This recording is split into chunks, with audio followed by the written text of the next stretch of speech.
Siya ang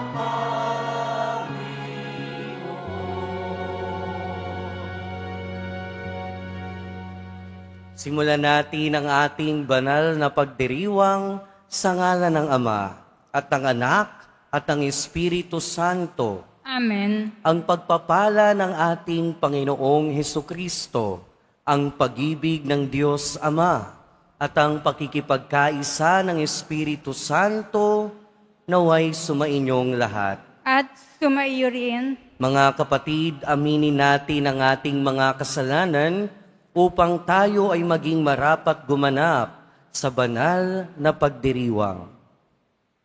Inaamin ko sa makapangyarihang Diyos at at sa inyo mga kapatid, na lubha akong nagkasala sa isip, sa salita at sa gawa, at sa aking pagkukulang. Kaya isinasamo ko sa mahal na Birheng Maria, sa lahat ng mga anghel at mga banal, at sa inyo mga kapatid, na ako'y panalangin sa Panginoong ating Diyos. Kaawaan tayo ng makapangyarihang Diyos, patawarin tayo sa ating mga kasalanan, at patnubayan tayo sa buhay na walang hanggan. Amen. Panginoon, kaawaan mo kami. Panginoon, kaawaan mo kami. Kristo, kaawaan mo kami. Kristo, kaawaan mo kami. Panginoon, kaawaan mo kami. Panginoon, kaawaan mo kami.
Ikaw na nag-aalis ng mga kasalanan ng sanlibutan. Maawa ka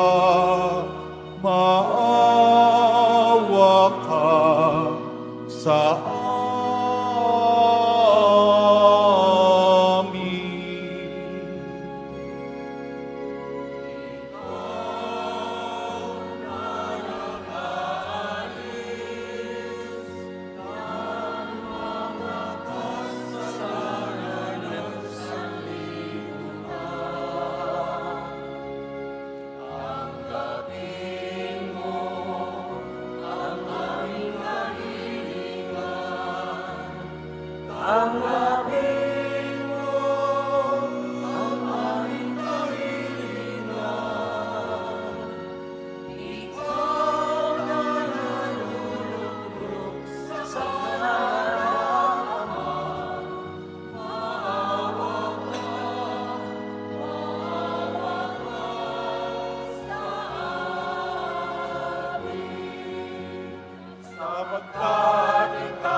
Ikaw lang, Heso Kristo, ang Panginoon.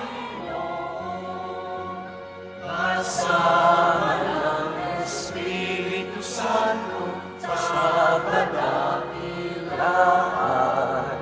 ng Diyos Ama. Ng Diyos Ama.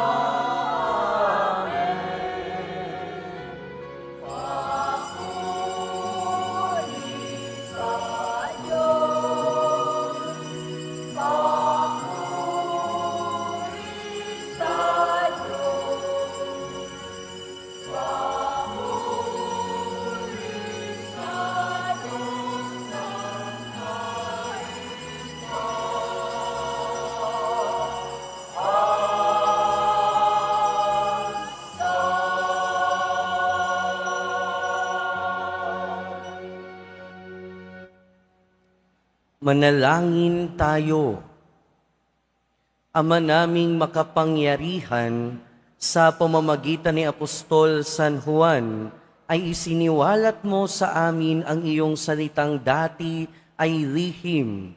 Ipagkaloob mo ang kanyang ipinaabot sa aming pandinig ay makapakinabangan o mapakinabangan namin ng may pagkaunawa at kaukulang pag-iisip sa pamamagitan ni Hesukristo, kasama ng Espiritu Santo, magpasawalang hanggan. Amen. Magsiupo muna po ang lahat. Ang simula ng unang sulat ni Apostol San Juan. Mga pinakamamahal, sumusulat kami sa inyo tungkol sa Kanya na sa simula pa'y Siya na. Ang salita ay nagbibigay buhay. Narinig namin siya at nakita, napagmasdan at nahipo ng aming mga kamay. Nahayag ang buhay. Nakita namin siya at pinatotohanan sa inyo. At ipinangangaral namin sa inyo ang buhay na walang hanggan na kasama ng Ama at nahayag sa amin. Ipinahahayag nga namin sa inyo ang aming nakita at narinig upang makasama namin kayo sa pakikiisa sa Ama at sa Kanyang Anak na si Hesu Kristo. Sinusulat namin ito upang malubos ang ating kagalakan. Ang salita ng Diyos. Salamat sa Diyos.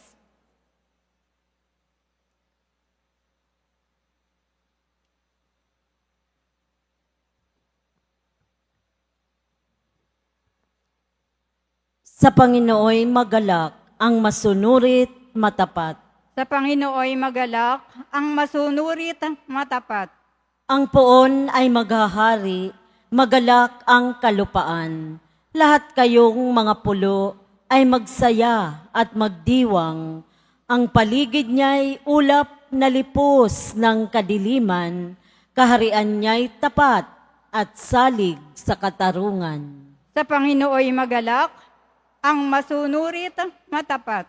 Yaong mga kabundukay natutunaw parang pagkit sa harapan ng dakilang Panginoon ng daigdig. Sa langit ay nahahayag yaong kanyang katuwiran, sa lupa ay makikita ang kanyang kadakilaan. Sa Panginooy magalak, ang masunurit matapat. Sa tapat ang pamumuhay ay sisinag ang liwayway. Sa dalisay namang puso, maghahari kagalakan. Ang matuwid ang gawain ay galak ang masusumpong. Sa maraming kabutihang ginawa ng Panginoon, ang ginawa niyang ito'y dapat nating gunitain at sa poon ay iukol ang papuring walang maliw. Sa Panginooy magalak, ang masunurit matapat. Magsitayo na po ang lahat.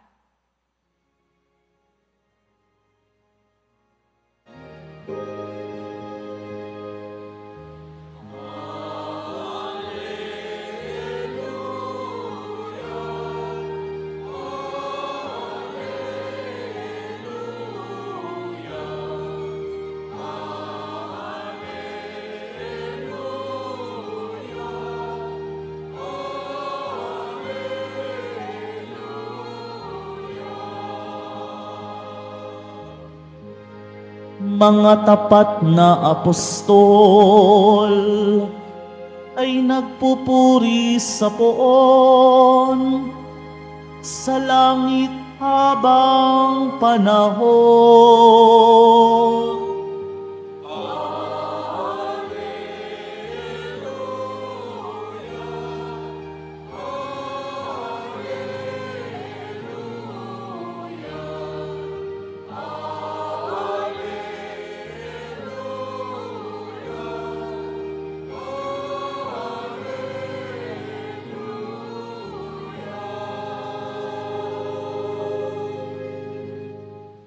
Sumainyo ang Panginoon. At sumaiyo rin. Ang mabuting balita ng Panginoon ayon kay San Juan. Papuri sa iyo, Panginoon. Madilim-dilim pa ng araw ng linggo, patakbong pumunta si Maria Magdalena kay Simon Pedro at sa alagad na mahal ni Jesus at sinabi sa kanila, "Kinuha sa libingan ang Panginoon at hindi namin alam kung saan dinala."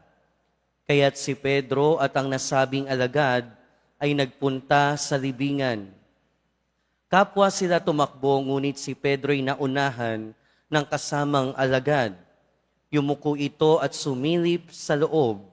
Nakita niyang nakalagay ang mga kayong lino, ngunit hindi siya pumasok. Kasunod niyang dumating si Simon Pedro at tuloy-tuloy itong pumasok sa libingan. Nakita niya ang mga kayong lino at ang panyong ibinalot sa ulo. Hindi ito kasama ng mga kayong lino, kundi hiwalay na nakatiklop sa isang tabi. Pumasok din ang alagad na naunang dumating. Nakita niya ito at siya'y naniwala. Mga kapatid, ang mabuting balita ng Panginoon. Pinupuri ka namin, Panginoong Heso Kristo. Magsiupo muna po ang lahat.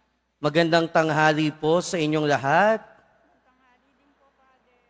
O pakibati naman yung mga nasa paligid nyo ng Merry Christmas. Ngayon, mga kapatid, ay huling Biyernes ng taon. At dahil Biyernes, araw ng ating pagdedebosyon, pagpapasalamat at pamimintuho. Kaya ituon natin ang ating pasasalamat, pagdadakila at pagpupuri sa ating Nuestro Padre Jesus Nazareno. Mga kapatid, panahon pa rin ng Pasko. At ngayon pinagdiriwang din natin ang kapistahan ni San Juan Evangelista. At according sa tradisyon, ang Juan na ito ay yung Juan na kapatid ni Santiago. Yung Juan na kasama ni Kristo sa kanyang inner circle, yung Juan na nakakita ng pagbabagong anyo ng ating Panginoon, yung Juan na kasama ni Jesus na pumasok sa isang bahay para buhayin ang isang batang babae. Pero sa ating ebanghelyo o sa ebanghelyo ayon kay San Juan, hindi pinangalanan ang apostol na binanggit. Pero ang tinawag niya dito ay ang alagad na mahal ng Panginoon. Pero according sa tradition, si Juan ang apostol na ito. Mga kapatid, bukod sa pinakita ni Juan na pagiging malapit sa ating Panginoon, maraming itinuro si Juan na ebanghelista sa atin bilang Kristiyano. Marami siyang pinakitang halimbawa at kung pwede nating sabihin, pinakita niya rin talaga kung papaano ba ang maging tunay na Kristiyano and therefore kung paano ang maging isang tunay na deboto ng Panginoon. Unang-una, pinakita sa atin ni Juan Evangelista, pinakita niya na ang isang tunay na Kristiyano ay ang isang Kristiyano na may malalim na pagkakakilala sa Panginoon. Napatunayan yan sa kanyang buhay. Kaya nga sa ibang bahagi ng ating ebanghelyo, noong panahon na nabuhay na maguli ang ating Panginoon, nakita nila si Jesus sa kabilang ibayo. At sino yung unang nakakilala sa kanya? Ang minamahal na alagad. At sinabi niya, ang Panginoon iyon. Pinapakita doon sa senaryong iyon na merong malalim na pagkakakilala ang alagad na ito dahil kahit malayo pa lang, nakilala niya na ang ating Panginoon. Pero bukod sa kanyang malalim na pagkakakilala sa ating Panginoon, pinapakita sa ating Ebanghelyo na isa sa mga alagad na ito, si Juan, ay nakakaintindi sa kalooban ng ating Panginoon. Nung nakita niya na hiwalay ang damit na kayong lino sa panyo na ginamit sa mukha ng ating Panginoon nung siya'y namatay, alam niya agad yung ibig sabihin nun. Nang ibig sabihin nun, ang Panginoon ay wala na sa libingan. Nang ibig sabihin nun, naiintindihan niya na ang Panginoon ay muling nabuhay.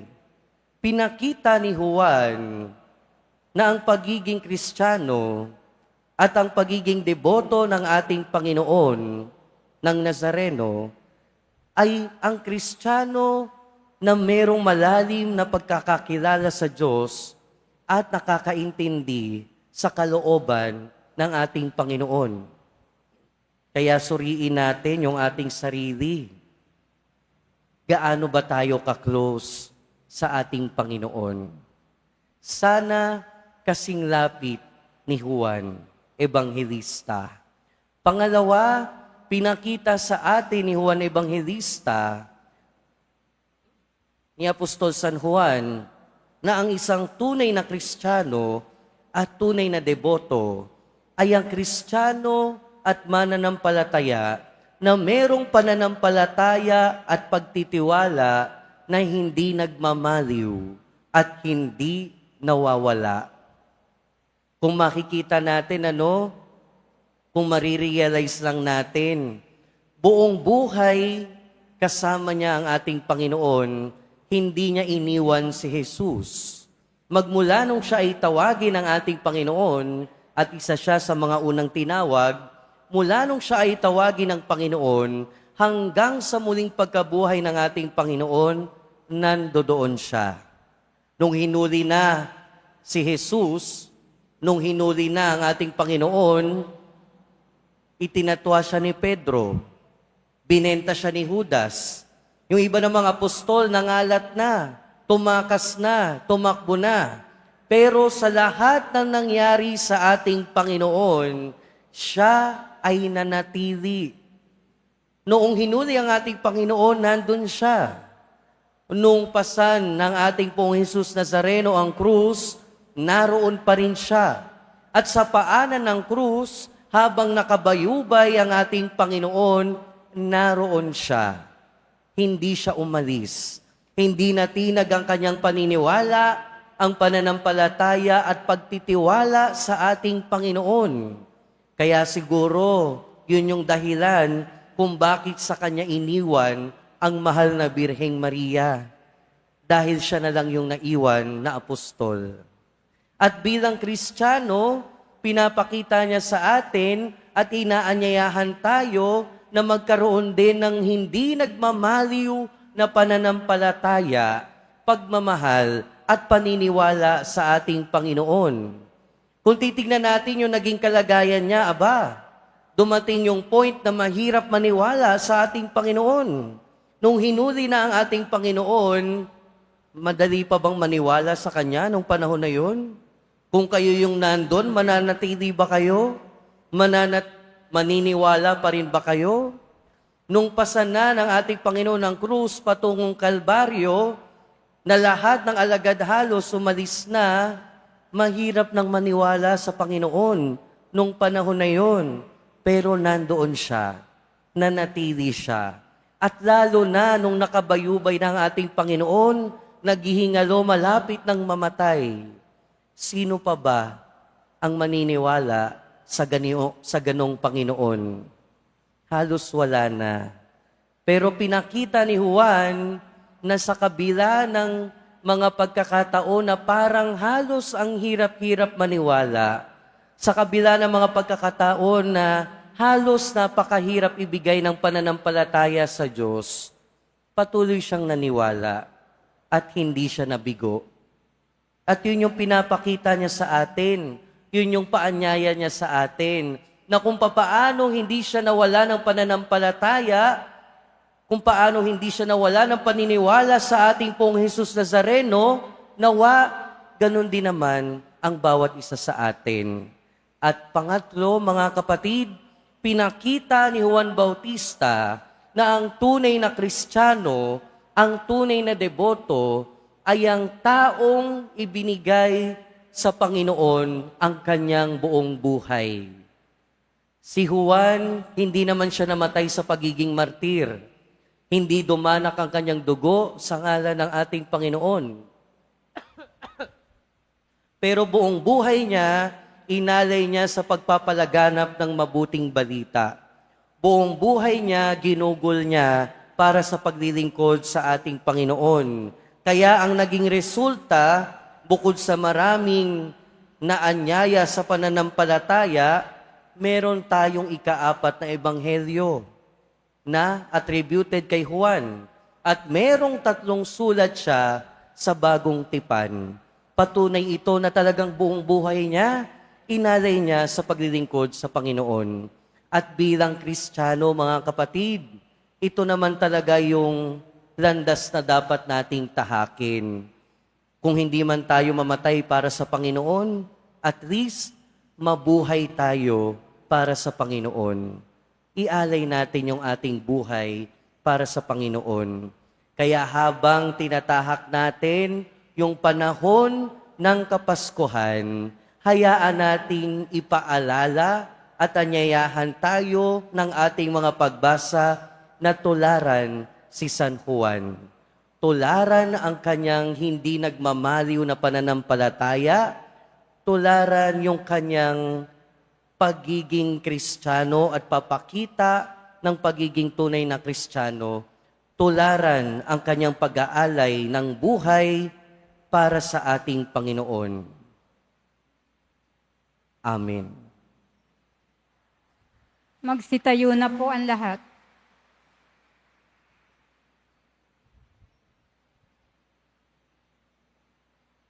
Mga minamahal kong kapatid, tinagurian si Juan bilang mahal na alagad sapagkat siya ang tapat at malapit sa puso ni Kristo.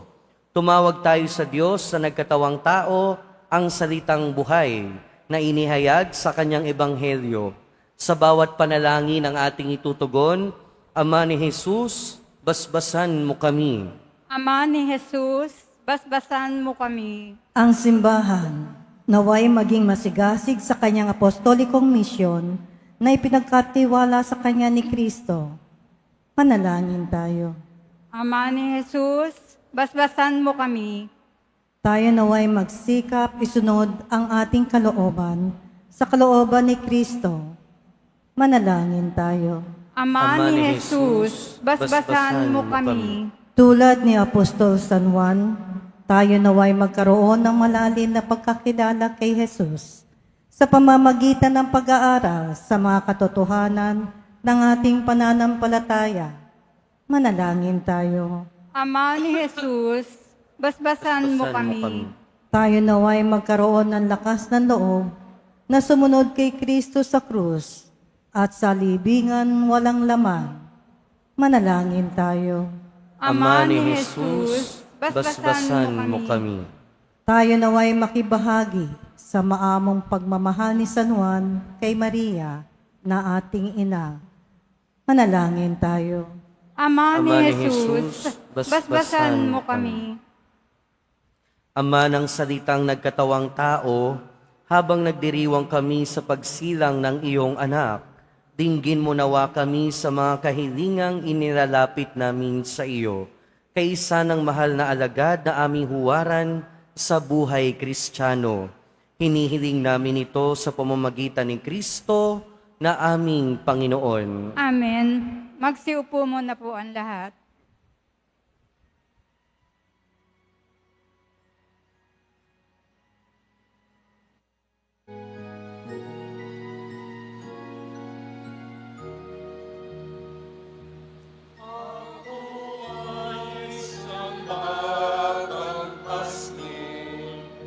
na patungo sa Belén, may dala na may aalay kay Jesus sa saksapan. Tayo na, sa Belén tayo na sa Belén, at doon sarap mag-awitan sa tabi ng saksapan. Ako'y may dalang tinapay, alak na dulot ay lakas, sa amin ay magbibigay buhay. O Jesus na manliligtas, tayo na, sa Belén tayo na sa Belén, at doon ay sarap mag-awitan sa tabi ng saksapan.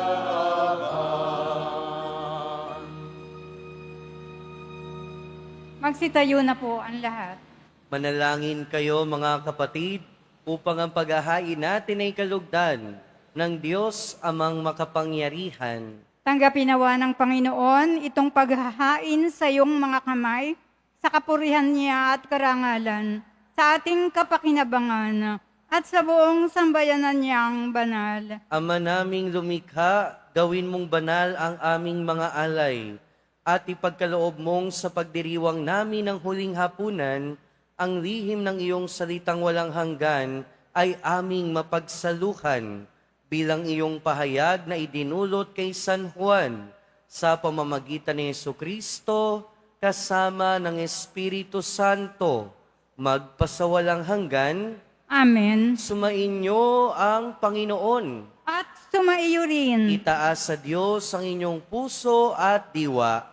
Itinaas na namin sa Panginoon. Pasalamatan natin ang Panginoong ating Diyos. Marapat na siya ay pasalamatan. Ama naming makapangyarihan, tunay ngang marapat na ikaw ay aming pasalamatan sa pamamagitan ni Jesucristo na aming Panginoon. Ang anak mong di na naiiba sa amin ay siyang pumawi sa dilim, kaya ngayon ikaw ang aming nababanaagan. Ang anak mong di naiiba sa iyo ay siyang nag-iisang salita mo. Sa katauhan niya ang iyong sarili aming nakikita. Sa pamamagitan niya ang iyong pag-ibig ay kahali-halina kahit ikaw ay lingid sa aming mata. Kaya kaisa ng mga anghel na nagsisiawit ng papuri sa iyo nang walang humpay sa kalangitan, kami nagbubunyi sa iyong kadakilaan.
Iluhod po ang lahat. Ama naming banal, ikaw ang bukal ng tanang kabanalan. Kaya't sa pamamagitan ng iyong Espiritu, gawin mong banal ang kaloob na ito upang para sa amin maging katawan at dugo ng aming Panginoong Hesukristo. Bago niya pinagtiis ang kusang loob na maging handog, hinawakan niya ang tinapay, pinasalamatan kanya, pinaghati-hati niya iyon, iniabot sa kanyang mga alagad at sinabi, "Tanggapin ninyong lahat ito at kanin. Ito ang aking katawan na ihahandog para sa inyo."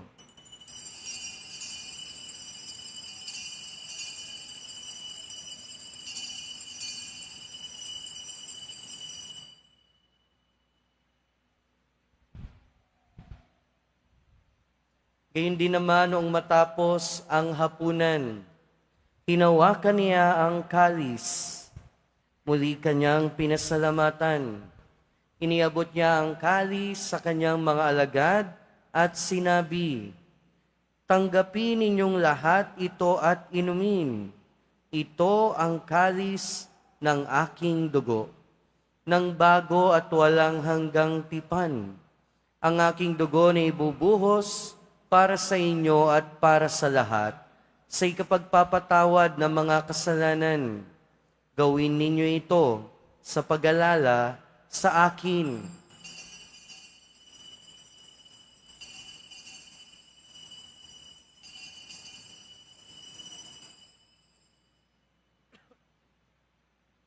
Tayo po ay magsitayo. Ipagbunyi natin ang misteryo ng pananampalataya. Si Kristo'y namatay, si Kristo'y nabuhay.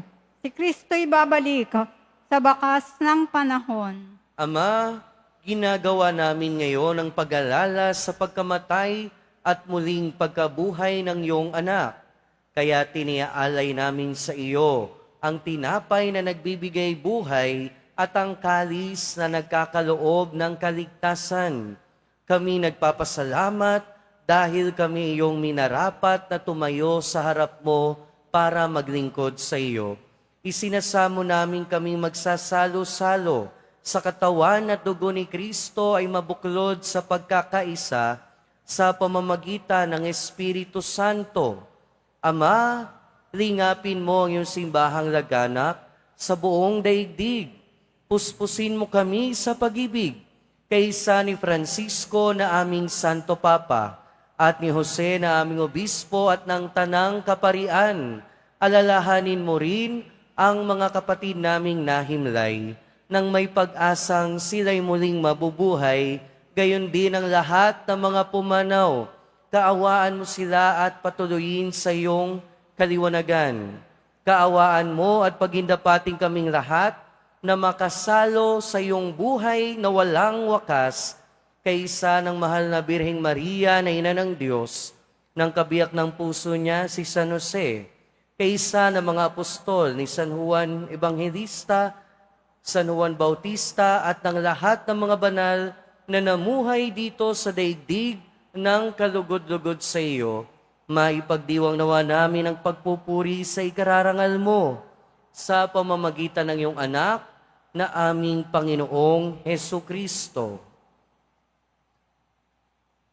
Sa pamamagitan ni Kristo, kasama niya at sa Kanya, ang lahat ng parangal at papuri ay sa iyo, Diyos amang makapangyarihan, kasama ng Espiritu Santo, magpasawalang hanggan.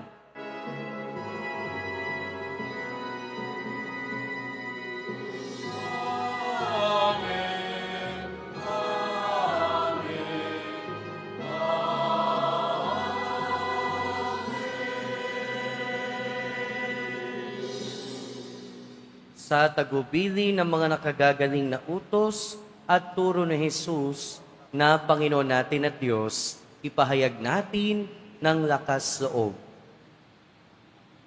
Ama namin, Sumasalangit ka, sambahin ang ngalan mo, mapasa amin ang kaharian mo, Sundin ang loob mo dito sa lupa para nang sa langit. Bigyan mo kami ngayon ng aming kakanin sa araw-araw. At patawarin mo kami sa aming mga sala para nang pagpapatawad namin sa mga nagkakasala sa amin. At huwag mo kami ipahintulot sa tukso at iadya mo kami sa lahat ng masama. Hinihiling namin kami adya sa lahat ng masama, pagkalooban ng kapayapaan araw-araw, iligtas sa kasalanan at ilayo sa lahat ng kapahamakan, samantalang aming pinananabikan ang dakilang araw ng pagpapahayag ng tagapagligtas naming si Hesukristo. Sapagkat iyo ang kaharian at ang kapangyarihan at ang kapurihan magpakailanman. Amen. Panginoong Hesukristo, sinabi mo sa iyong mga apostol, kapayapaan ang iniiwan ko sa inyo. Ang aking kapayapaan ang ibinibigay ko sa inyo. Tunghayan mo ang aming pananampalataya at huwag ang aming pagkakasala. Pagkalooban mo kami ng kapayapaan at pagkakaisa ayon sa iyong kalooban, kasama ng Espiritu Santo, magpasawalang hanggan. Amen. Ang kapayapaan ng Panginoon ay laging sumainyo. At sumaiyo rin. Magbigayan tayo ng kapayapaan sa isa't isa. Peace be with you po. Peace be with you.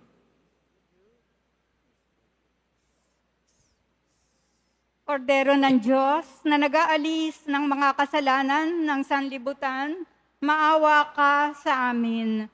Kordero ng Diyos na nag-aalis ng mga kasalanan ng sanlibutan, maawa ka sa amin. Kordero ng Diyos na nag-aalis ng mga kasalanan ng sanlibutan, ipagkaloob mo sa amin ang kapayapaan. Magsiluhod po ang lahat.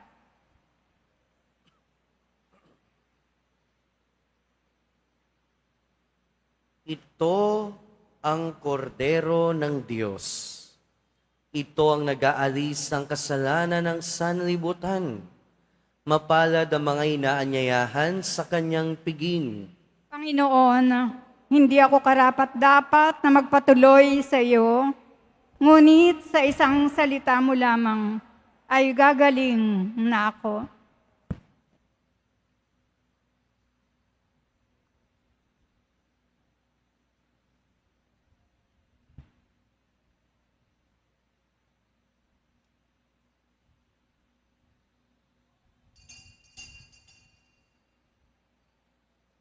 Para po sa lahat ng tatanggap ng banal na komunyon, sasagot po tayo ng amen. Pagkasabi ng pari o ng lay minister ng katawan ni Kristo. At isubo agad sa bibig bago umalis sa harapan ng pari o ng lay minister. Sumunod po tayo.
sa Bethlehem masdan, ang sanggol sa sapsaman.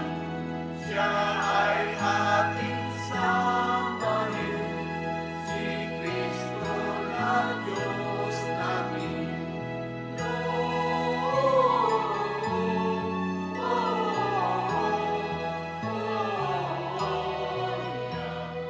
In excelsis Deo,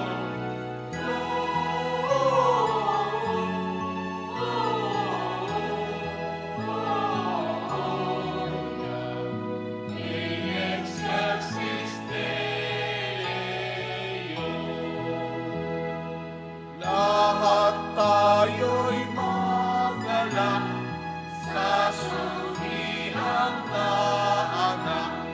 Siya ang kapayapaan at Jesus ang pangalan.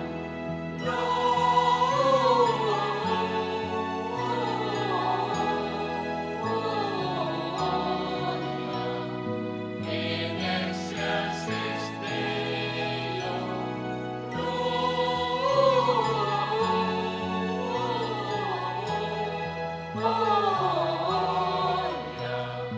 in excelsis Deo.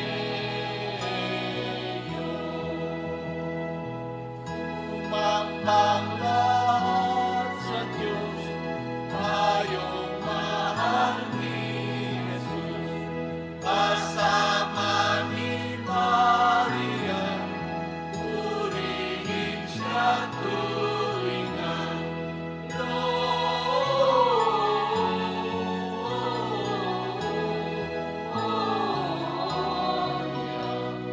In excelsis Deo,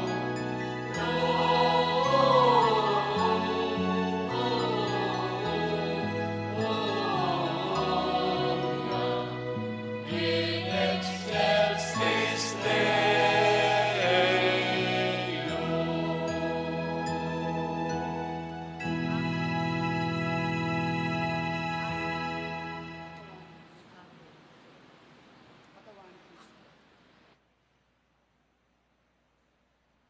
Mga kadiboto, mabibili pa rin po sa ating Paris Finance Office ang Nazareno Images, Nazareno Medallion, at ang Nazareno Novena and Prayer Booklet in English or Tagalog.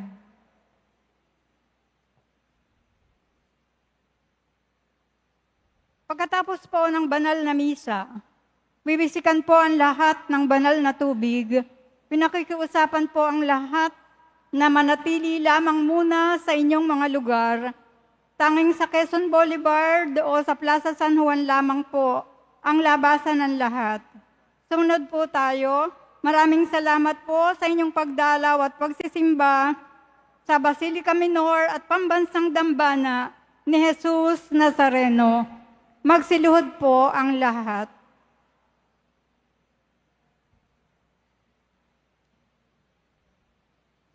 Panalangin sa mahal na poong Jesus Nazareno.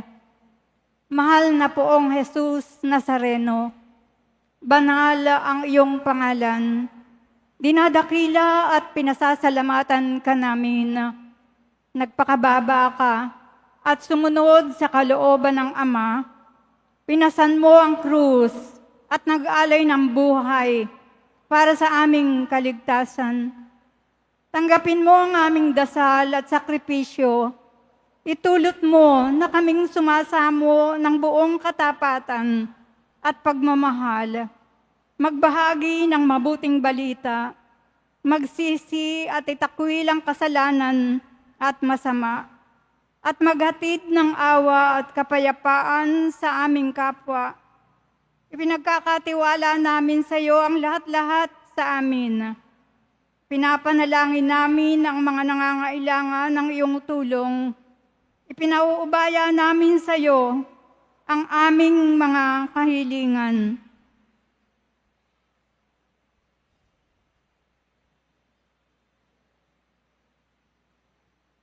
Itong aming pagdidibosyon at panata ay lalo nawang magpalapit sa amin sa iyo at sa aming kapwa upang magmahala at magkaisa kaming magtaguyod ng iyong kaharian dito sa lupa hanggang sa langit na aming tunay na tahanan kung saan naghahari ka sa kaluwalhatian magpasawalang hanggan. Amen. Magsitayo na po ang lahat. Manalangin tayo.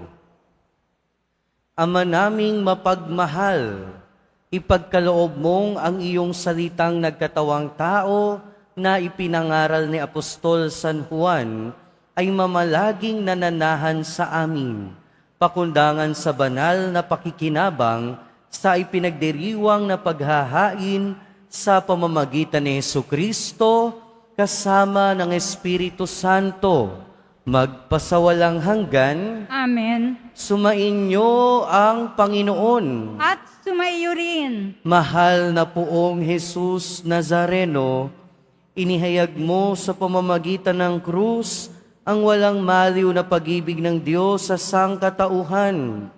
Pakinggan mo ang kahilingan, lalo na para sa mga nangangailangan ng iyong tulong at awa. Makamtanawa namin ang iyong kasagutan na may utang na loob na tinatanaw. Basbasan din po ninyo itong mga imahen at dasalan upang lalo kaming manalangin at magtiwala. Sa pamamagitan ng bendisyon na ito, naway lalo kaming maging mapaglingkod, masunuri na tapat sa iyo na aming maluwalhating Panginoon, magpasawalang hanggan. Amen. At pagpalain kayo ng makapangyarihan at mahabaging Diyos, Ama, Anak, at Espiritu Santo. Amen. Humayo kayong taglayang kapayapaan ng Pong Jesus Nazareno. Salamat sa Diyos.